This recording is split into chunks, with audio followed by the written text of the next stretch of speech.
वाक्यकारं वररुचिं भाष्यकारं पतञ्जलिं पाणिनीं सूत्रकारं च प्रणतोऽस्मि मुनित्रयं नमस्कृत्य तदुक्तिः परिभाव्य च वैयाकरणसिद्धान्तकौमुदीयं विरच्यते। नत्वा सरस्वतीं देवीं शुद्धां गुण्यां करोम्यहं पाणिनीयप्रवेशाय लघुसिद्धान्तकौमुदीम्। श्री विश्वनाथाय नमः। हम लोग स्त्री प्रत्यय प्रकरण का अध्ययन कर रहे थे, जिसमें हम लोगों ने पूर्व के 2 सूत्रों का अध्ययन किया। स्त्रियाम अजाद्यतश्टाप। स्त्रियाम यह सूत्र 6 प्रकार के सूत्रों में अधिकार सूत्र है। ठीक, संज्ञा, परिभाषा, विधि, नियम, अतिदेश, अधिकार, ये 6 प्रकार के सूत्र बताए गए हैं। उन 6 प्रकार के सूत्रों में यह अधिकार सूत्र है। अधिकार सूत्र का क्या लक्षण है, तो हम लोगों ने इसके बारे में पूर्व में जाना तथा उसके पश्चात सूत्र आया अजाद्यतश्टाप। अजाद्यतश्टाप, इस सूत्र में अजाद्यतः यह पंचम एकवचनांत पद था और टाप यह प्रथम एकवचनांत पद था। इसका अर्थ हम लोगों ने किया, अजादी नाम अकारांतस्य च वाच्यम यत् स्त्रीत्वं तत्र द्योत्ये टाप स्यात्। इस सूत्र के उदाहरणों को भी देखा, अजा, एडका, अश्वा, चटका इत्यादि उदाहरणों को हम लोगों ने देखा। चलिए, उसके पश्चात अब सूत्र आया उगितश्च। उगितश्च, इस सूत्र में 2 पद हैं। उगितः यह पंचमी के एक वचन का पद है और चा यह अव्यय पद है। ठीक, तथा उगितः यह समस्त पद है। जिस पद में समास होता है वहाँ पर हमें ज़रूर एक बार आकांक्षा होती है कि भैया यहाँ पर कौन सा समास होगा, इसका क्या विग्रह हो सकता है। अतः ये भी समस्त पद है, तो यहाँ पर भी देखते हैं क्या है। तो देखिए, उक इत यस्य सा उगित सह उगित। ठीक, उक इत यस्य सह उगित। ठीक, उक मतलब उ री री, इनकी इत संज्ञा हुई हो जिसमें, उसे कहते हैं उगित। ठीक, उगित प्रत्याहार है यहाँ पर। ठीक, उक प्रत्याहार है, उसमें आने वाले जो वर्ण उनकी इत संज्ञा हुई हो उसे उगित कहते हैं। ठीक, तो और तस्मात् उगितः, पंचमी के एक वचन में उगितः बना लीजिएगा। ठीक, तो उगितः ये पंचमी के एक वचन का पद है। चलिए, हम लोगों ने समास पर विचार कर लिया, बहुव्रीहि समास है यहाँ पर। उसके पश्चात इस सूत्र में ज्ञाप प्रातिपदिकात्, ये सूत्र है। प्रत्ययः, परश्च तथा स्त्रियाम, इन चारों सूत्रों का अधिकार आता है। ठीक, तो प्रज्ञा प्रातिपदिकात के द्वारा जो प्रातिपदिकात को लाए हैं उसका उगितः यह विशेषण बन जाएगा। ठीक, और विशेषण बन जाने के कारण यहाँ पर एन विधिस्तदन्तस्य, इस सूत्र के द्वारा उगितः में तदंत विधि हो जाएगी। ठीक, और तदंत विधि हो जाने के कारण उगिदंत ऐसा बन जाएगा। पंचमी जोड़ दीजिए तो उगिदंतात ऐसा बना, तो उगिदंतात प्रातिपदिकात इतना बना। अब परः, प्रत्ययः, स्त्रियाम और गीत की अनुवृत्ति कर लीजिएगा, ये पद भी बचे हुए हैं, इनको भी जोड़ना। ठीक, तो उगिदंतात प्रातिपदिकात परः, स्त्रीत्व विवक्षायाम, स्त्रियाम इसका स्त्रीत्व विवक्षायाम गीप प्रत्ययो भवति, ये अर्थ हो जाएगा। ठीक, तो फलितार्थ हमारा अर्थ क्या बना कि उगिदंतात प्रातिपदिकात परः स्त्रीत्व विवक्षायाम गीप प्रत्ययो भवति, ये अर्थ बन गया। ठीक, अब देखिए, उगित 2 होते हैं। एक तो उगित प्रातिपदिक होता है और एक उगित प्रत्यय भी होता है। ठीक, प्रातिपदिक, तो इसमें जो प्रातिपदिक है, उगित प्रातिपदिक है, उस उगित प्रातिपदिक का उदाहरण ये दे रहे हैं। पहला वाला भवती, ये उदाहरण किसका है? उगित प्रातिपदिक का उदाहरण है। तो यहाँ पर सर्वादिगण है, उस सर्वादिगण में भवतु का पाठ किया गया है। इसका पाठ किया गया है भवतु का किया गया है। तो भवतु में जो उकार है, उस उकार की एक संज्ञा कर देते हैं। तो उकार उक प्रत्याहार में आता है कि नहीं आता है? अतः भवतु जो है कैसा है? उगित है कि नहीं है? उगित हो गया। तो ये उगित हो गया। और तो उगित, इसकी प्रातिपदिक संज्ञा कर दीजिएगा। अब व्युत्पन्न प्रातिपदिक मान करके अर्थवद धातुर प्रत्यय प्रातिपदिकम सूत्र के द्वारा इसकी प्रातिपदिक संज्ञा हो जाएगी। तो उगिदंत प्रातिपदिक हो गया कि नहीं हो गया? हो गया। इसलिए इससे स्त्रीत्व की विवक्षा में उगितश्चा, इस सूत्र के द्वारा गीप प्रत्यय हो जाएगा। तो क्या अर्थ बनेगा? क्या बनेगा? उगित भवत गीप, ऐसा बनाना। अब गीप में गा की संज्ञा हो जाएगी और पा की संज्ञा हो जाएगी, ई बचेगा। तो क्या स्थिति बनेगी? भवत ई, ऐसा बना। और वर्ण सम्मेलन कर दीजिए तो भवती, ठीक, भवती बना। यहाँ सुप्रत्यय लाइएगा, सुप्रत्यय का लोप कर दीजिएगा, तो भवती बन गया। ठीक। अब यहाँ पर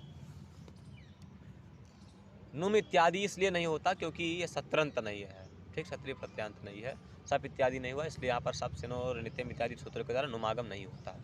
ये आ गया ना प्रातिपदिक का। अब दूसरा उदाहरण क्या दे रहे हैं? भवंती, ऐसा दिए। ये प्रत्यय का उदाहरण दे रहे हैं, ठीक, उगित प्रत्यय का उदाहरण दे रहे हैं। तो देखिए, एक सत्री प्रत्यय होता है। क्या होता है? सत्री प्रत्यय। लटः सत्रिशान चाव प्रथमा समानाधिकरणे सूत्र है।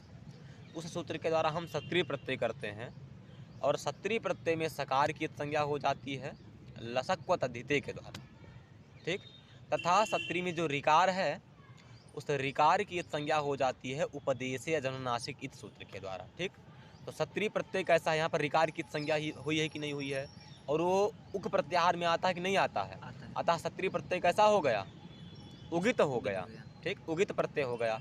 तो अब यही उगित प्रत्ययांत का उदाहरण दे रहे हैं। हाँ, तो चलिए, भू धातु रहती है, भू धातु से आप लट लकार कर दीजिए, तो भू लट, ऐसा बना। अब यहाँ लट के स्थान में लटः सत्रिशान चाव प्रथमा समानाधिकरणे, इस सूत्र के द्वारा सत्री प्रत्यय कर दीजिए। सत्री प्रत्यय में सकार की लसक्व तद्धिते के द्वारा इत संज्ञा और उधर रिकार की संज्ञा उपदेशे के द्वारा कर दीजिए, ठीक। तो अत बचा उसमें। तो भू अत, ऐसी स्थिति बनी। फिर कर्तरी सप, देखिए जो सत्री प्रत्यय है सार्वधातुक है कि नहीं है? तिंग सित सार्वधातुकम सूत्र है ना, यानी जो तिंग हो और सित हो उसकी सार्वधातुक संज्ञा होती है। तो ये कैसा सार्वधातुक है कि नहीं है? अतः कर्तरी सप सूत्र के द्वारा सप आगम हो जाएगा यहाँ पर, ठीक। तो क्या बनेगा? भू सप अत, ऐसा बना। सप प्रत्यय भी क्या है? सकार की संज्ञा कर दीजिए, पकार की संज्ञा कर दीजिए। सित है कि नहीं है? है। इसलिए तिंग सित सार्वधातुकम के द्वारा वो भी सार्वधातुक हो जाएगा, ठीक। तो सार्वधातुक परमेय है कि नहीं है? परमेय है। अतः इगंतांगस्य गुणः स्यात् सार्वधातुके परे इत्यर्थक जो सार्वधातुकार्धधातुकयोः सूत्र है, उस सार्वधातुकार्धधातुकयोः सूत्र के द्वारा ये भू को गुण हो जाएगा।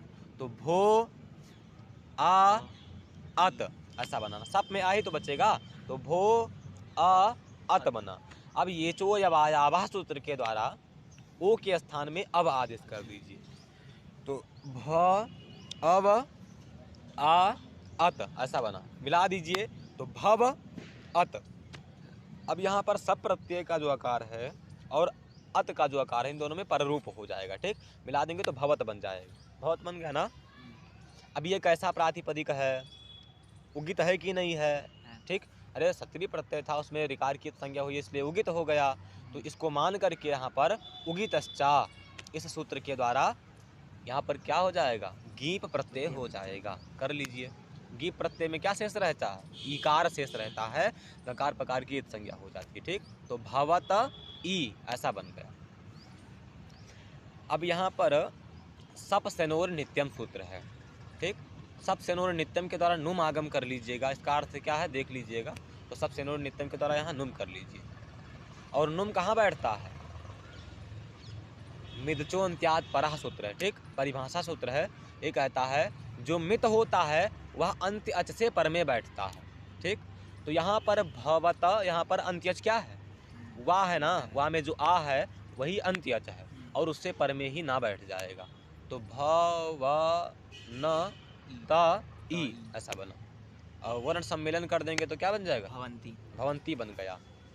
अब इससे क्या कर दीजिए, यहाँ पर सोजस मऊट सूत्र के द्वारा इसको ज्ञंत मान करके इससे सुप्रत्यय ले आइए। ठीक, प्रातिपदिक संज्ञा करने की आवश्यकता नहीं है क्योंकि ज्ञंताद आवंताद प्रातिपदिकाच परे स्वादय प्रत्यास्यु, तो ये ज्ञंत है ना, इसलिए ज्ञंत मान करके ही यहाँ पर सुप्रत्यय आ जाएगा।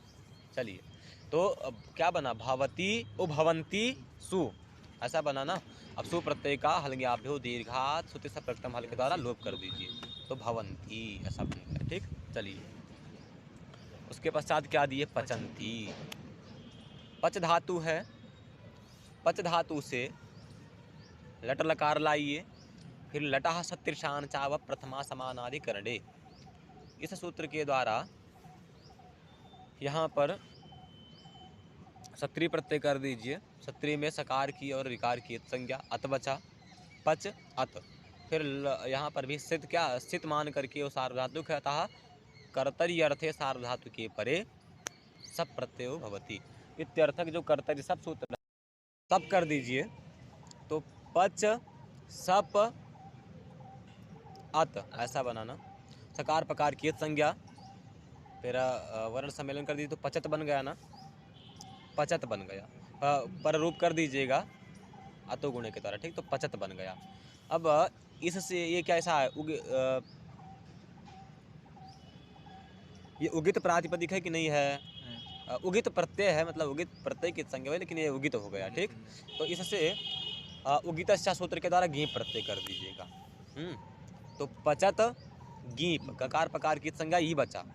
यहाँ पर सूत्र है सब सेनोर नित्यम, इसके द्वारा नुम कर लीजिएगा। ठीक, और नुम में उकार मकार की संज्ञा ना बचा और मिर्चो अंत्यात पराही सूत्र के द्वारा ये अंत्य अच से पर में बैठेगा। ठीक, तो चा में जो आ है उससे पर में ही बैठेगा। तो प च न त ई मिला करके पचंती बन गया ना। यहाँ पर भी सुप्रत्यय लाइएगा और सुप्रत्यय का लोप हो जाएगा। किस सूत्र के द्वारा? हलज्ञाभ्यो दीर्घात सूत्र प्रथम सूत्र के द्वारा लोप कर दीजिएगा। ठीक, तो पचंती बन गया कि नहीं बन गया? बन गया। चलिए फिर क्या दिए? दिव्यंती।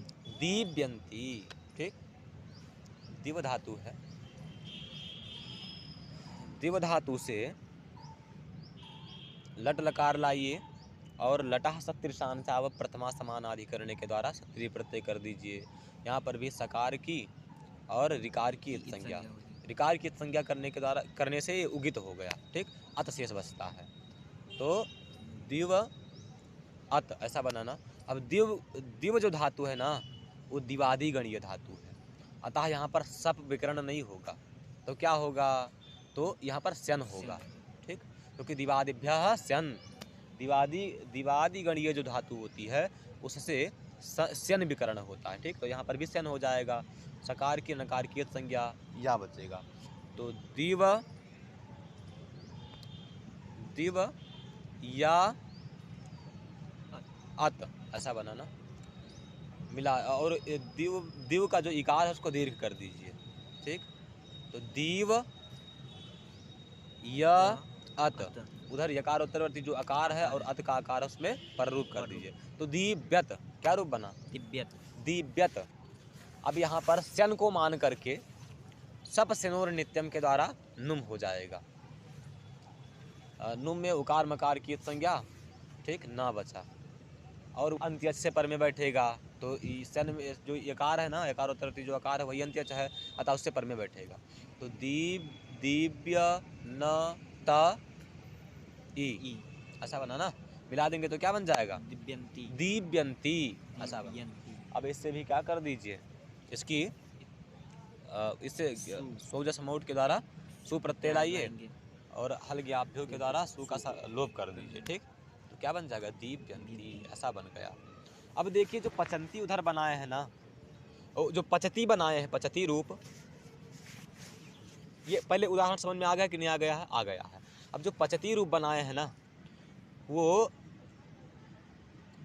जब हम